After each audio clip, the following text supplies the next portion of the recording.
Dead by Daylight has had a lot of ranged powers, from the first being Huntress and evolving from there with different variants. There have been some bumps in the road on the designs of these powers, but I feel with it Springtrap's axe is the best designed of the batch.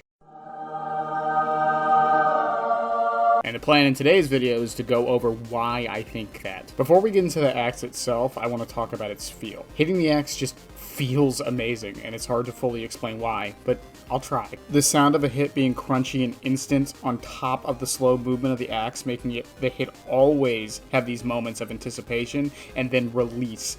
Even if it's just a simple hit, it always feels satisfying.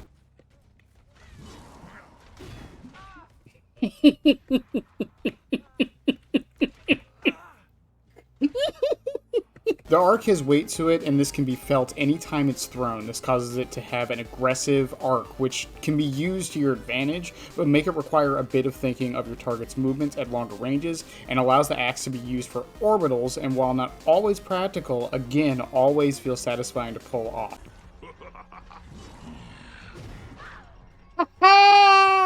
The arc, along with its relatively slow speed, means it can be dodged, but that leads into the axe's other aspect. When you miss with the axe, it emits a bubble that at base makes any survivor that passes through it give Killer Instinct for a short time. This extra function might not seem great, but it means on a near miss you are given feedback on your near hit, making you learn for your next attempts, and on loops where the axe isn't very useful, it can be put as escape routes for mind games.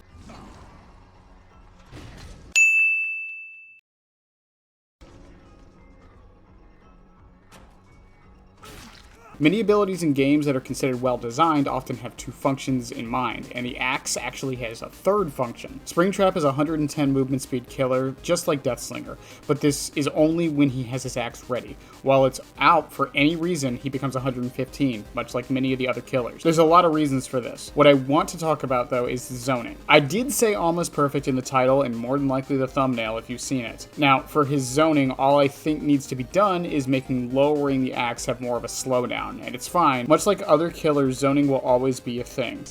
When something happens, it is always you three.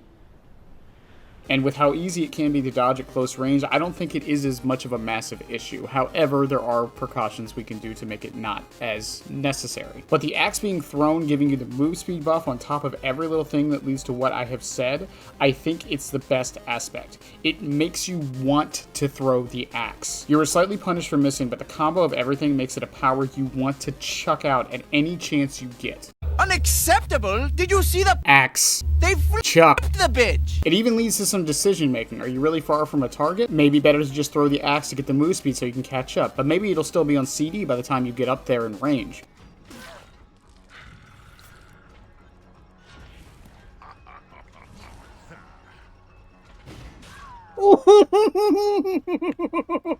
What about those loops where it can't be used? Same thing, but even then, you might want to keep it just to threaten for pallets and windows. But that's really everything I have to say about the axe. And I didn't even get into the store functions or add-ons, but in general, want to applaud behavior. This ability could have been super simple, and while in essence it has a decently low skill floor to use, in my opinion, they outdid themselves with this ranged ability. And this helps it separate itself from not only Huntress's Hatchet, but the other ranged killers in the roster, and many of the other zoning killers in the roster, like Demogorgon and other ones.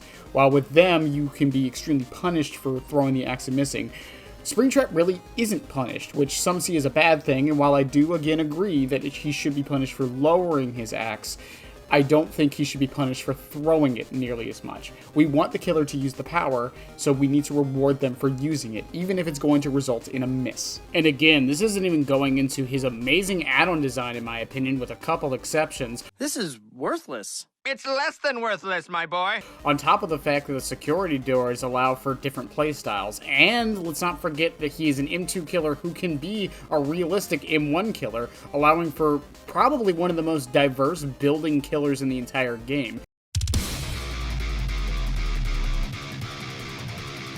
you can run virtually any perk on Springtrap and make it work in some way, shape, or form. Now, I might sound like I'm glazing Springtrap a little bit, and I probably am, but honestly, at the end of the day, I think this is one of Behavior's best designed killers they've ever made. He's not too strong, he's not too weak, his main functions allow him to do things that other killers can't, and at the same time, like I said, he has variety, which is something many killers, Chucky, lack because of how their abilities function. You can't run M1 perks on Huntress. I mean, you can run M1 perks on Huntress. People aren't going to call you very smart for doing it. You can't really run M1 perks on Chucky. You can't run undetectable perks on Chucky. You can't... There's a lot of things like this on other killers that just can't be done that Springtrap is able to do. He can run Gen Kick. He can be undetectable. His axe allows him to be a projectile killer. But considering how the projectile works on top of all of the combos he has with certain add-ons, he has much, much more build variety, in my opinion, than so many other killers on the roster. His axe is easy to dodge, so it's not too oppressive. His zoning, while annoying, is not the best in the game, and his range makes it so he can't zone from halfway across the map. Huntress, who I've been shitting on a little bit in this video, but no hate to Huntress players, I'm just making a point that a lot of the community has made.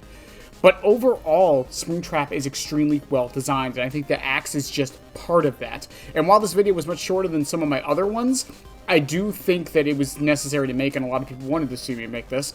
And if you disagree with me, that's perfectly fine. We can have disagreements, of course. But I think what I've laid out here explains my main reasoning as to why I think it is so well designed. As always, leave a comment below if you disagree. I'll probably read them at some point. I love you guys. Have a good one, and bye. Subscribe, damn it. I'll be back. I always come back, and so should you, you moron.